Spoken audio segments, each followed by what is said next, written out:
भगवान ने मुद्रिका तो हनुमान जी को दी है। कोई कह रहा हम 10 योजन जाएंगे, कोई कहता हम 20 योजन जाएंगे, कोई कहता हम 70 योजन जाएंगे। निज निज बल सब काहू भाखा, पर पार जाए कह संशय राखा। और भगवान ने जब मुद्रिका हनुमान जी को दी तो ये चुप बैठे हैं, इसलिए हनुमान जी का उद्बोधन किया जाना चाहिए, क्योंकि प्रभु मुद्रिका दीन ही जन जानी। भगवान ने अपना सबसे श्रेष्ठ जन प्रपन्न शरणागत हनुमान जी को जान करके मुद्रिका हनुमान जी को दिया। भले ही अंगद कह रहे हैं, अंगद कही जाऊ मैं पारा, जी संशय कछ फिरती बारा, लेकिन किसी भी बानर को उस पार जाने के लिए जामवंत जी ने नहीं कहा, यद्यपि सारे बानर उस पार जा सकते थे।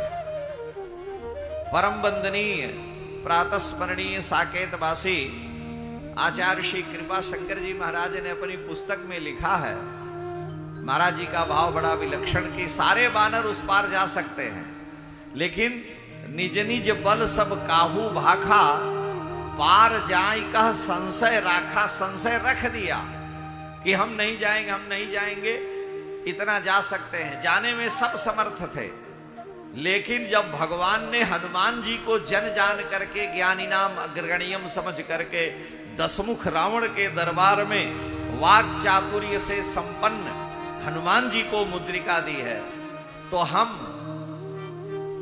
उस पार जाकर के करेंगे क्या? भगवान ने भली भांति परीक्षण करके विचार करके हनुमान जी को मुद्रिका दी है। इसलिए आचार्य अनुग्रह करते हैं कि पार जाई का संशय राखा, सबने संशय रख दिया।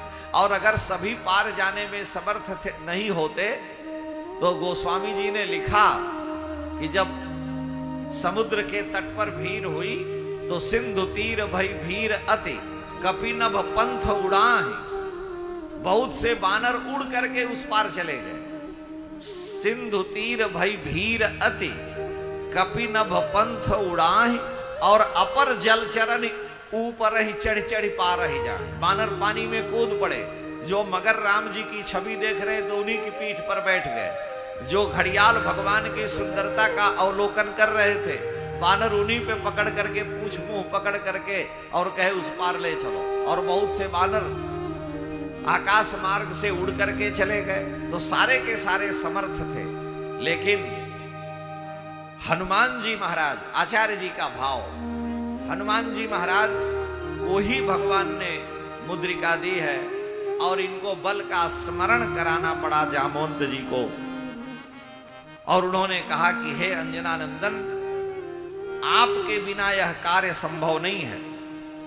आपको इस कार्य को, पहले हनुमान जी का जीवन परिचय उन्होंने बतलाया कि आप भगवती अंजना के पुत्र हैं, गुफा में प्रकट हुए, इंद्र ने आप पर वज्र का प्रहार किया, सूर्य को निगलते समय सारे देवताओं ने आपको वर दिया है।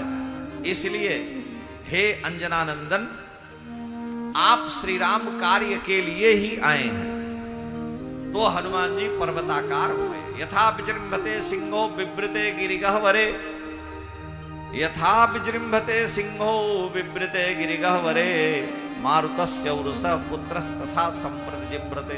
फिर बार बार हनुमान जी जिह्वड़ा करने लगे, गर्जना करने लगे, और अभिवाद्य हरीन वृद्धान हनुमान इदम अब्रवीत। और हनुमान जी बड़े बूढ़े बानरों को प्रणाम किए। काशी में संकट मोचन श्री हनुमान जी में नित्य कथा कहने वाले पंडित श्री राम नारायण शुक्ल जी, जिनका शरीर अब नहीं रहा, हमारे गुरु स्थान श्री राम वल्लभा कुंज वेदांती स्थान के श्री वेदांती जी महाराज के वो कृपा पात्र थे। और प्रतिवर्ष रामनवमी में और रामनवमी के बाद एकादशी को जब शंका समाधान होता था तो वो यहाँ आते थे। दास ने भी कई बार देखा। और जब काशी में वो कथा कहते संकट मोचन, वर्षों से जब तक शरीर स्वस्थ था वो कथा करते थे। तो जब कोई उनसे कहता कि अब हनुमान जी को लंका में जाना है पता लगाने, वो कथा सुनाइए तो उनका मुख टेढ़ा हो जाता, आंखें लाल हो जाती, शरीर चेहरा प्रचंड तेज से भर जाता और वो अपनी भाव भंगिमा को आवेश के कारण हनुमान जी का जो चरित्र सुनाते तो आगे बैठे हुए श्रोता डर के मारे पीछे सरक जाते, कहीं हमारे ऊपर न कूद जाए। जो लोग उनका दर्शन किए होंगे वो जानते होंगे, हम लोग तो प्रायः दर्शन उनका करते थे, काशी में रहते थे। उनका हम केवल स्मरण इसलिए कर रहे हैं कि जामवंत जी ने हनुमान जी का उद्बोधन किया और कहा कि कहि रीछपति सुन हनुमाना, काचुप साधि रहे उबलवाना। अब उतना तो सिर हिलाने हमें आता नहीं, लेकिन उन्होंने कहा कि हे हनुमान जी, आप चुप क्यों बैठे हो? आप जल्दी से जल्दी, इस समय बानरों पर संकट है, भगवती सीता का पता लगाओ। हनुमान जी कुछ नहीं बोले, उन्हीं के शब्द हैं। और उन्होंने कहा, रे पवन तनय बल पवन समाना, हनुमान जी उठो, भगवती सीता का पता लगाओ। नहीं उठे। फिर कहा कि बुद्धि विवेक विज्ञान निधाना, आप बुद्धि विवेक ज्ञान विज्ञान से संपन्न हैं, हे हनुमान जी आप भगवती सीता का पता लगाने के लिए उठिए। लेकिन फिर भी नहीं उठे। उन्होंने कहा कि कौन सुकाज कठिन जग माही, सरकार का संसार का ऐसा कौन कार्य है जो आप नहीं कर सकते? फिर भी हनुमान जी नहीं उठे। और जब उन्होंने कहा जो नहीं होई तात तुम पाही, कौन ऐसा कार्य है जो आपसे नहीं हो सकता? तो भी हनुमान जी नहीं कुछ बोले। लेकिन ज्यों ही जामवंत जी ने यह कहा कि राम काज लगी तो अवतारा, हे हनुमान जी आपका अवतार राम जी के कार्य के लिए हुआ है, तो सुनता ही भय पर्वताकारा, तो हनुमान जी पर्वताकार हो गए। उन्होंने कहा मैं पवन का पुत्र हूं, कोई वैशिष्ट नहीं, मुझ में बड़ा बल है, इसकी कोई महिमा नहीं। मैं चुप बैठा हूं, मेरा उद्बोधन कोई आवश्यक नहीं, लेकिन मेरे प्रभु के कार्य के लिए अगर आप मेरा स्मरण कर रहे हैं तो मेरे जीवन का भगवान की सेवा ही चरम लक्ष्य है। इसलिए ज्यों ही कहा कि राम काज लगी तव अवतारा, तो सुनता ही भय पर्वताकारा, क्योंकि अपने इष्ट का स्मरण कराया। और हनुमान जी पर्वताकार हो करके वहां कहते हैं आप आदेश दें, मैं क्या करूं? सहित सहाय रावण ही मारी, आनो यहां त्रिकूट उपारी। मैं रावण को मार करके यहां ले आऊं कि त्रिकूट पर्वत उखाड़ करके ले आऊं? आप आदेश दें। जामवंत ने कहा बस इतने करना है कि सीता ही देख ही कहे सुधी आई। जानकी जी का समाचार लेकर के केवल आपको लौट आना है और फिर बानरी सेना लेकर के भगवान लंका में जाएंगे और सारा कार्य करेंगे। श्री हनुमान जी महाराज फिर पर्वत के शिखर पर चढ़ गए और पर्वत के शिखर पर चढ़ करके श्री हनुमान जी महाराज वहां से लंका के लिए छलांग लगाते हैं। ततो रावण नीताया सीताया शत्रुकर्षण, ये शपथमन्वेष्टुम चारणा चरिते पथि, दुष्करम निष्प्रतिद्वंदम चिकीर्षन् कर्म बानर, समुद्र शिरो ग्रीवो गवाम पति रिवाबौ, अथ वैदूर्य वर्णेषु साध बलेषु महाबल, धीर सलिल कल्पेषु विचचार यथा सुखम। हनुमान जी महाराज विशाल शरीर धारण करके जिस पर्वत पर पैर रखते हैं, जहिगिर चरण देई हनुमंता, चले उसोगा पाताल तुरंता। जिस पर पैर रखते हैं वो पाताल को चला जाता, इतना भारी उनका शरीर है।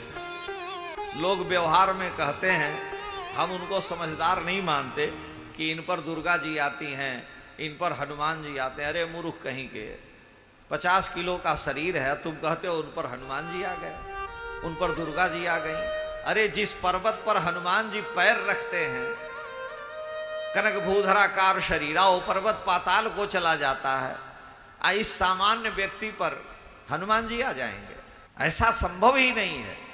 कोई भी देवी देवता किसी मानव के शरीर पर, कोई भूत प्रेत वायु रूप नहीं है कि आ जाएंगे। ये तो मूर्खों की बातें हैं। देवता का केवल आवेश, छाया आ जाती है। जैसे छाया ने हनुमान जी को पकड़ लिया, वह भी छाया भी कहना असंभव है। किसी भी दैवी शक्ति का इस हाड़ मास के शरीर पर इस प्रकार का स्वरूप आना कठिन है। यही शरीर जब दिव्य चिन्मय हो जाएगा तो इससे भगवत दर्शन हो सकता है, लेकिन वो मनुष्य के शरीर पर आ जाएं ऐसा नहीं। मनुष्य उनकी शक्ति, उनके तेज, उनके पराक्रम, उनके बल पौरुष को संभाल ही नहीं सकता। हनुमान जी महाराज जिस पर्वत पर पैर रखते हैं वो पाताल को चला जाता है। तुलसीदास जी ने तो बड़ा सुंदर वर्णन किया कि सिंधु तीर एक भूधर सुंदर, तापर कूद चढ़े उता ऊपर, और बार बार रघुवीर सम्हारी, तरके उपवन तनय बल भारी, जय गिर चरण दे हनुमंता, चले उसुगा पाताल तुरंता। जिस पर पैर रखते हो पाताल को चला जाए। तो हनुमान जी को बार बार राम जी संभाले, बार बार रघुवीर सम्हारी, फिर तरके उपवन तनय बल भारी। बार बार माने हनुमान जी राम जी का स्मरण कर रहे हैं और हनुमान जी को राम जी संभाल रहे हैं, ये भी अर्थ है।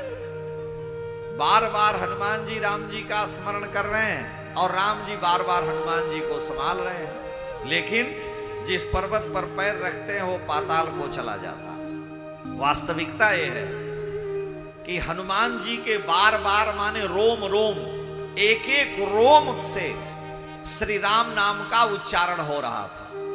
प्राण से जब नाम की शक्ति प्राण में आ जाती है तो सुमिरन मेरा हरि करे मैं पावा विश्राम, हरिराम व्यास जी लिखते हैं। फिर सुमिरन की आवश्यकता नहीं, वो सुमिरन प्राणों से होने लगता। और प्राण माने श्वास प्रश्वास, सारी इंद्रियों से, रोम रोम से भगवान नामोच्चारण होने लगता है। तो बार बार रघुवीर सम्हारी माने हनुमान जी का एक एक रोम भगवान श्री राम सुरक्षित कर दिए और हनुमान जी आकाश मार्ग से बड़े वेग से चले।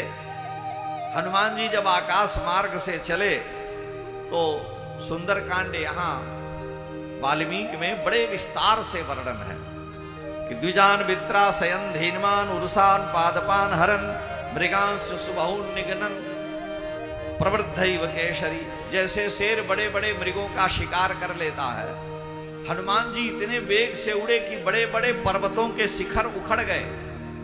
पर्वतों के शिखर उड़ करके कोसों दूर समुद्र में चले गए, जाके गिर पड़े। और द्विजान वित्राशयन, जितने पक्षी थे भयभीत तो होकर के आकाश में वृक्षों पर बैठे हुए उड़ गए और वो वृक्ष वेग से हनुमान जी के साथ कोसों दूर जाकर के समुद्र में गिरे। इतना ही नहीं, जब हनुमान जी वेग से आगे बढ़े तो बड़ी बड़ी जो खाने सब पहाड़ों में थी, पहाड़ नीचे धसे तो सारे रत्न ऊपर को प्रकट हो गए और हनुमान जी बड़े वेग से आगे बढ़ते हैं। आगे बढ़ते हुए पार्वती जी के भाई उनके सामने आकर के विद्यमान हो गए। पार्वती जी के भाई, पार्वती जी की माता का नाम मैना है और उनके भाई का नाम मैनाक है। ये 100 भाई हैं जिनमें सबसे बड़े मैनाक हैं और ये स्वर्ण में विग्रह वाले हैं। मैनाक पर्वत, पहले पर्वत आकाश में उड़ते थे, इंद्र ने उनके पंखों को वज्र से काट दिया। लेकिन अब इंद्र जब मैनाक के पंख को काटने का प्रयास किए तो उस समय इंद्र ने सहायता करके वायु को प्रेरित किया और वायु ने इनको समुद्र की शरण में भेज दिया। और समुद्र की शरण में आने से मैनाक के पंख नहीं कटे और वो सीधे हनुमान जी के सामने समुद्र की प्रेरणा से आए और उन्होंने कहा कि हे वानरवीर, मैं समुद्र के द्वारा सुरक्षित हूं। समुद्र आपके कुल के पूर्वज हैं, आप वायु के पुत्र हैं। वायु ने मेरी यहां सहायता करके मुझे सुरक्षित किया है, इसलिए मैं आपसे प्रार्थना करता हूं कि थोड़ी देर आप यहां विश्राम करके और उसके बाद जाएं। हनुमान जी ने कहा कि राम काज कीन्हे बिनु मोहि कहां विश्राम। भगवान के कार्य में विश्राम नहीं है। तो उन्होंने केवल मैनाक का स्पर्श कर दिया और बड़े वेग से उड़ रहे थे। तो हनुमान जी के स्पर्श करने से मैनाक पर्वत समुद्र में भी 10-20 कोस आगे उड़ करके चले गए। इतना वेग है, लेकिन गति अवरुद्ध नहीं हुई। देवताओं ने देखा कि इतना तेज वेग है इनका इनकी परीक्षा लेनी चाहिए। तो हनुमान जी की परीक्षा लेने के लिए नागों की माता सुरसा को भेजा। सुरसा मार्ग में विशाल मुख खोल करके आके पहले से ही खड़ी थी। हनुमान जी ने सुरसा को देखा तो उसने कहा कि परमात्मा ने मुझे आहार का विधान किया है कि जो कोई स्वाभाविक रूप से मेरे मुख में आ जाए मैं उसे खा लूं। हनुमान जी ने कहा कि मैं राम जी का कार्य करके आऊंगा तो मुझे खा लेना। सुरसा ने कहा कि नहीं, तुम मुझको छोड़ करके नहीं जा सकते, इसलिए विधाता का विधान है और मेरे मुख में तुम्हें आना पड़ेगा। हनुमान जी ने कहा तब मुख खोलो। सुरसा ने 10 योजन का मुख खोला। हनुमान जी ने 20 योजन का शरीर बना लिया। हनुमान तस्य तत् हनुमान नाम तस्यत्वं मुहूर्तम विघ्नमाचर अहम त्वाम भक्षयिष्यामि प्रविषेदम ममाननम। हनुमान जी ने कहा कि तुम कैसी स्त्री जाति की हो कि मैं भगवान के कार्य के लिए जा रहा हूं, मुझे खाना चाहती हो। हनुमान जी जब 20 योजन के हुए तो वो 30 योजन की हो गई। हनुमान जी 40 योजन के हो गए तो वो 50 योजन की हो गई। तुलसीदास जी ने संकेत में कहा कि जस जस सुरसा बदन बढ़ावा तास दून कभी रूप दिखावा। 10 योजन अधिक बढ़ाते गए। दूने का तात्पर्य उसे दता सिंहिका ने पकड़ लिया। प्लवमानम तम दृष्टवा सिंहिका नाम राक्षसी छायाग्राही महावीर्यम तदिदम नात्र संशय। हनुमान जी की गति अवरुद्ध हो गई। अभी विज्ञान यहां नहीं पहुंच पाया है कि वो छाया को पकड़ ले।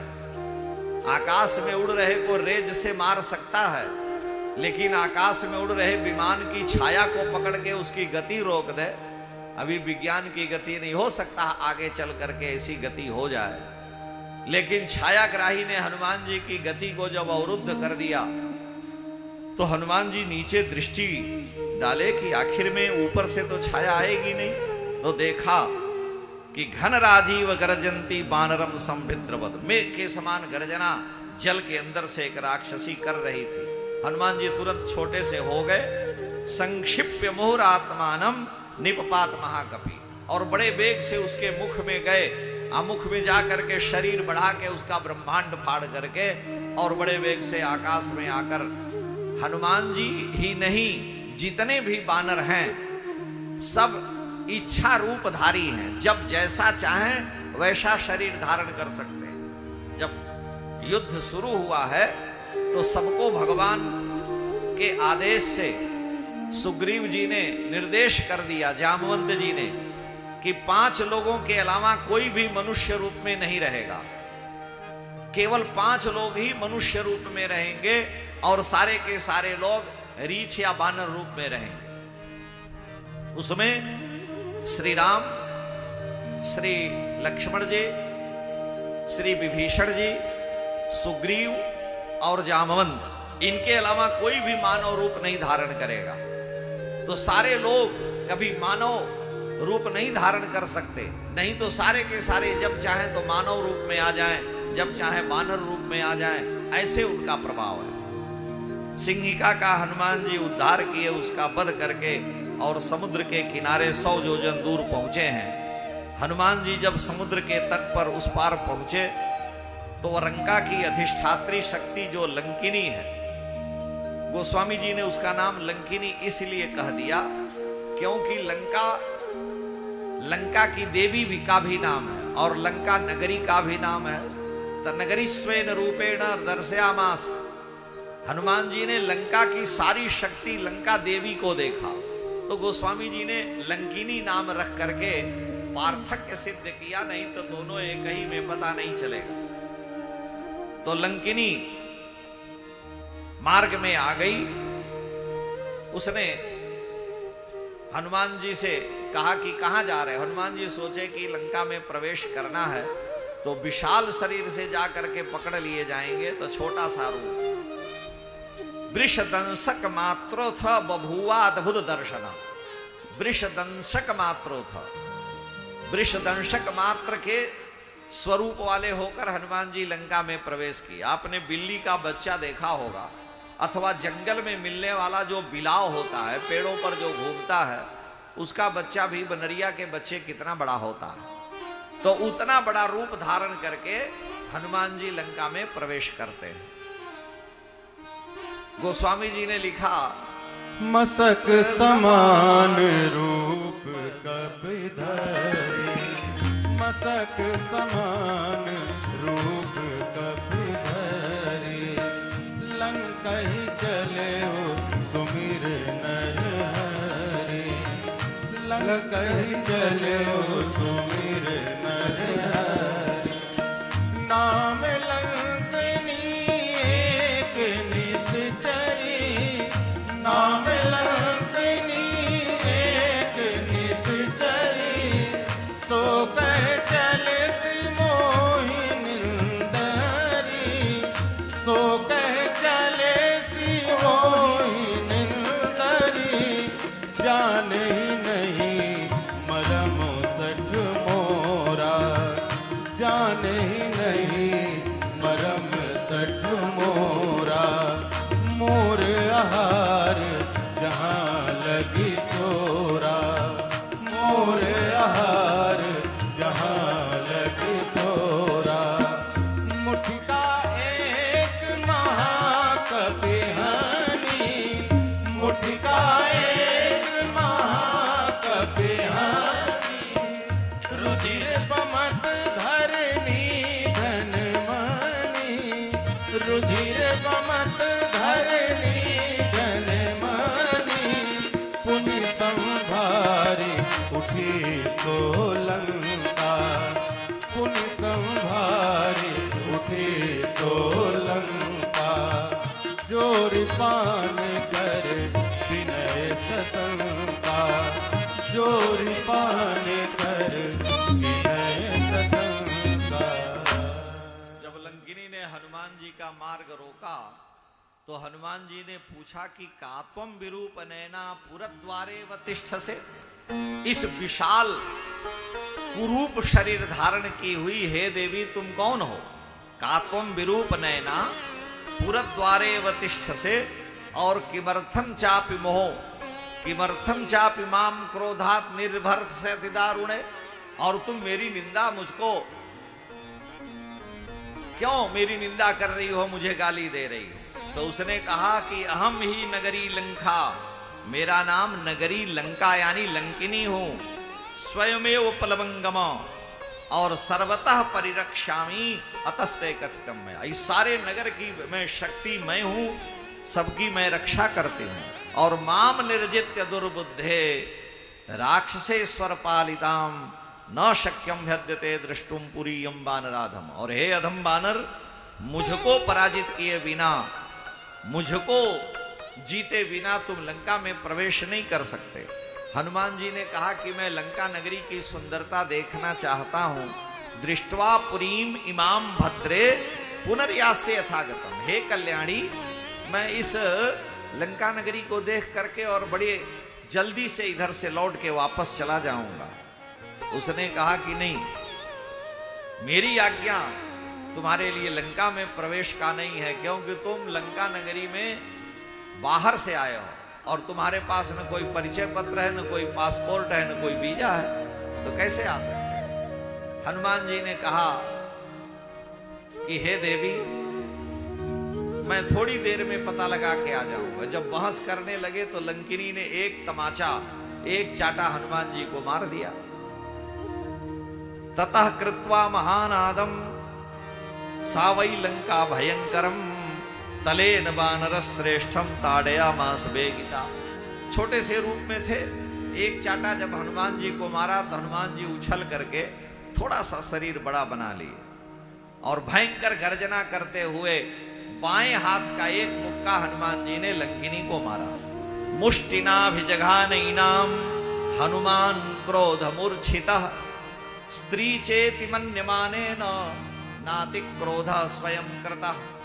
हनुमान जी ने स्त्री जाति का जान करके बाएं हाथ का एक मुक्का ज्यों ही लंकिनी को मारा तो हनुमान जी घायल हो करके, हनुमान जी के वेग से वह घायल होकर के रक्त बमन करती हुई पृथ्वी पर लौटने लगी। तुलसीदास जी लिखते हैं कि मुट्ठी का एक महाकपि मुट्ठी का एक महाकपि रुधिर बमत धरनी धनमानी, रुधिर बमत धरनी धनमानी। मुंह से रक्त बमन करती हुई लंकिनी उठ के खड़ी हुई और कहा कि ब्रह्मा का वरदान मुझे स्मरण हो आया, और हे वीर पुरुष, आप ब्रह्मा का वरदान मैं बता रही हूं। ब्रह्मा ने हमसे कहा था कि यदा त्वाम बानरः कश्चित विक्रमात् वशमानये, अगर कोई बानर तुम्हें अपने पराक्रम से वश में कर ले, यदा त्वाम बानरः कश्चित विक्रमान् वशमानये तदा त्वया हि विज्ञेयम रक्षसाम भयमागतम। तो तुम्हें जान लेना चाहिए कि राक्षसों के ऊपर भय है, उनका विनाश होना है। और आज मुझे विश्वास हो गया कि सारे लंका की शक्ति को आपने एक ही मुक्के में मार करके और भूमि पर डाल दिया। तो जो लंका की सारी शक्ति को भूमि पर गिरा सकता है, उसके लिए इस लंका का नाश कर देने में तनिक भी देर नहीं है। इसलिए तो हनुमान जी कहते हैं कि आनो यहां त्रिकूट उपारी। हे जामवंत जी बताइए, मैं त्रिकूट पर्वत के सहित सारी लंका को उखाड़ करके राम जी के चरणों में डाल दूं। क्यों? कि यह जो लंका नगरी है वह मेरे लिए खेल की वस्तु है। और वही वो कह रही है कि लंका की अधिष्ठात्री शक्ति लंकिनी को मुष्टि नाभ जघान इनाम। जब वही मुष्टिका का प्रहार किया, हनुमान क्रोध मूर्छित रक्त बमन करने लगे। और उसने कहा कि ब्रह्मा जी ने कहा था कि यदा त्वाम बानरः कश्चित विक्रमाद वशमानयेत तदा त्वया हि विज्ञेयम रक्षसाम भयमागतम। आज राक्षसों पर महान संकट आ गया है, राक्षसों का विनाश निश्चित है। क्यों? कि आपने अपने मुष्टिका के प्रहार से लंका की शक्ति का नाश कर दिया। इसलिए प्रविश्य नगरीम लंकाम कपिराज हितंकर, हे वानर श्रेष्ठ, आप लंका नगरी में प्रवेश करें, आपका मंगल हो। चक्रेत पादम सभ्यम च शत्रुणाम सतमूर्धनि। लेकिन आप जब लंका में जाएं, एक हनुमान ज्योतिष भी पुस्तक है। लंकिनी हनुमान जी से कहती आप लंका में प्रवेश करिए, लेकिन आप अपने दाहिने पैर को आगे बढ़ा करके लंका में प्रवेश करिए। और दूसरी बात यह है कि चक्रेत पादम सभ्यम च शत्रुणाम सतमूर्धनि। हमें विश्वास है कि तुम सारे शत्रुओं के सिर पर अपना दाहिना पैर रखोगे और विजयी होगे। हम लोगों के यहाँ स्वर ज्योतिष में यह विधान है कि आप किसी भी शुभ काम के लिए निकलें या कोई भी यात्रा करें, तो तनिक भी अगर आप साधन करते हैं तो अपने स्वर का पहले बोध करें कि कौन सा स्वर चल रहा, दाहिना स्वर चल रहा है या बायां। अगर दाहिना स्वर चल रहा है तो घर से निकलने पर दायां पैर आगे बढ़ाकर चलिए। अगर बायां स्वर चल रहा है तो बायां पैर निकालिए। किसी से कोई शुभ बातें हो रही हैं जिससे आपका प्रयोजन सिद्ध हो सकता है, तो अगर बायां स्वर चल रहा है तो अपने मन की बात मत कहिए, और अगर दायां स्वर चल रहा है तो अभिव्यक्त करिए। कहीं सर्दी जुकाम है तब तो आपको बात अलग है, लेकिन अगर शरीर स्वस्थ है तो स्वर का बड़ा महत्व है। इसलिए वह कहती है कि हे अंजनानंदन, चक्रेत पादम सभ्यम च शत्रुणाम सतमूर्धनि। तुम दक्ष पाद को सारी लंका के राक्षसों के ऊपर रख करके और बड़ी सहजता से विजय प्राप्त करोगे। लंकिनी से अनुमति पा करके हनुमान जी लंका में गए। बड़े विस्तार से वर्णन है। सारी लंका को हनुमान जी खोज मारे, ढूंढ मारे, लेकिन कहीं भगवती सीता का पता नहीं चला। पुष्पक विमान को देख करके उन्हें बड़ा आश्चर्य हुआ। वाल्मीकि महर्षि के काव्य का चमत्कार सुंदर कांड में पुष्पक विमान के लिए किए गए शब्दों के प्रयोग से है। सबेस्मजालम बलवान ददर्श व्यासक्त वैदूर्य सुवर्ण जालम यथा महत् प्राविशिमे गजालम विद्युत पिनद्धम सविहंग जालम कृतानि वेशमानि च पाण्डुराणि तथा सुपुष्पाणि पुष्कराणि पुनश्च पद्मानि सकेसराणि वनानि चित्राणि सरोवराणि। चित्र विचित्र वनों को, पुष्पों को, बाग बगीचों को हनुमान जी ढूंढ रहे हैं, सारी लंका हनुमान जी। फिर रावण के महल में गए, मंदोदरी को देखते ही हनुमान जी अपनी पूंछ पटकने लगे, प्रसन्नता से खिलखिला उठे। क्यों कि उन्हें लग गया कि यह भगवती सीता हैं, क्योंकि मंदोदरी का तेज, मंदोदरी के स्वरूप को देखकर उन्हें विश्वास हुआ कि संभव है कि यही भगवती सीता होंगी, और भगवती सीता का अनुमान किए। लेकिन फिर उनके मन में आया, नहीं रामेण वियुक्ता साफ सप्तमर्हति भामिनी, ये सीता नहीं हो सकती हैं। पतिव्रता स्त्री अपने पति से वियुक्त होने पर, पृथक होने पर सुख की, चैन की नींद कैसे सो सकती? वो तो दिन रात वियोग की ज्वाला में ही विदग्ध होती रहती है। ऐसी दशा में ये देवी सीता नहीं हो सकती। फिर हनुमान जी निश्चय किए कि एक बार पुनः लंका को मैं ढूंढूंगा। यावत सीताम न पश्यामि राम पत्नी यशस्विनी, राघव के यश का संवर्धन करने वाली भगवती सीता का जब तक मैं दर्शन नहीं कर लूंगा, तावदेताम पुरी लंकाम विचनोमि पुनः पुनः, तब तक मैं सारी लंका को ढूंढता रहूंगा। और अंत में नमोस्तु रामाय सलक्ष्मणाय, प्रभु श्री रामभद्र के लिए बारंबार प्रणिपात है। मैं लक्ष्मण के सहित श्री राम के चरणों में वंदन करता हूं। श्री राम प्रिया भगवती जनकात्मजा को मैं प्रणाम करता हूं। रुद्र इंद्र वरुण सबको प्रणाम करके हनुमान जी जब चले हैं तो निश्चय किए कि अब अशोक वाटिका बाकी रह गई। ये अशोक वाटिका कहीं अलग नहीं है। रावणांतः पुरे रुद्धा मृगीभूत फुल्लोचना, रावण के अंतःपुर में ही अशोक वाटिका है। और हनुमान जी जब अशोक वाटिका में गए तो वहां सिंसपा वृक्ष के नीचे भगवती सीता का दर्शन किया। निर्णय कर लिया कि इयं सा धर्मशीलस्य जनकस्य महात्मनः सुता मैथिली राजस्य सीता भर्तृ दृढ़व्रता। ये साक्षात राघव श्री राम की धर्म पत्नी भगवती सीता हैं, जिनके नेत्र से अविरल अश्रुधार प्रवाहित हो रही है। निश्चित ही उत्थिता मेदिनीं भीत्वा क्षेत्रे हलमुख क्षते, जो हल के बाहरी शीत के स्पर्श होने से प्रकट हुई है, जिनका नाम सीता है, निश्चित ही यही भगवती सीता हैं। ऐसा निश्चय करके हनुमान जी वृक्ष में छिप करके बैठ गए।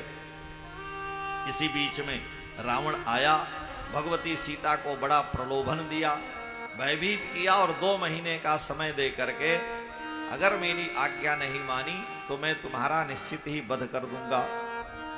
जानकी जी रावण से बातें भी करती हैं, उसको समझाती भी हैं। तो तृणमंत्रतः कृत्वा प्रत्युवाच शुचिस्मिता, हाथ में तिनका लेकर के पर पुरुष से बातें करने के लिए ओठ की आवश्यकता है, रावण से बातें नहीं करती। और तिनका भूमि से होता है, भूमि से जानकी जी हैं तो तिनका तृण जो है पुलिंग होने के कारण किशोरी जी का एक प्रकार से भाई लगता है। अपने भाई को साक्षी करके रावण से बातें करती हैं। और जानकी जी ने रावण से कहा कि अरे पापात्मा, न माम प्रार्थयितुम युक्तस्त्वं सिद्धिमि उपाप कर। जैसे पापी व्यक्ति सिद्धि नहीं प्राप्त कर सकता, वैसे तुम अपने संकल्प से मुझे प्रसन्न नहीं कर सकते हो। साधु धर्म अवेक्षस्व, साधु साधु व्रतम चरो। अगर तुम अपने जीवन की रक्षा करते हो, चाहते हो, तो साधु पुरुषों का आचरण करो। जैसे तुम्हारी पत्नियां हैं वही उसी तरह से सारी स्त्रियों को देखो। और इतना दोष पाप करने के बाद भी अगर तुम मेरे स्वामी राघव की शरण ग्रहण कर लिए तो तुम्हारे जीवन की रक्षा हो जाएगी। विदितः सर्वधर्मज्ञः शरणागत वत्सलः। सारे संसार ब्रह्मांड में मेरे स्वामी राघव शरणागत वत्सल हैं, और उनसे अगर तुम्हारी मित्रता हो जाए, तेन मैत्री भवतुते यदि जीवितुम इच्छसि। अगर दांत में तिनका दबा करके तुम उनकी शरण में चले गए तो तुम्हारे सारे अपराध को वो क्षमा कर देंगे। माल्यवान ने यही बात रावण से कही, लेकिन रावण कहता है कि मामा द्विधा भज्येयम अप्ययम ननमेयम तो कस्यचित, मैं दो टुकड़े हो सकता हूं लेकिन किसी के आगे सिर नहीं झुका सकता। एस में सहजो दोषः स्वभावो दुर्तिक्रमः। और अंत में रावण मर जाता है लेकिन सिर नहीं झुकाता। हमारे यहां लोग भाषा में कहते हैं कि झुकता वही है जिसमें जान होती है, अकड़ना मुर्दे की पहचान होती है। अकड़ ऐठ सब धरी रहेगी, अकड़ ऐठ सब धरी रहेगी, सीधे होकर जाओगे, जैसी करनी पार उतरनी, जैसा करोगे पाओगे। अंत में सारी अकड़ समाप्त हो जाती है।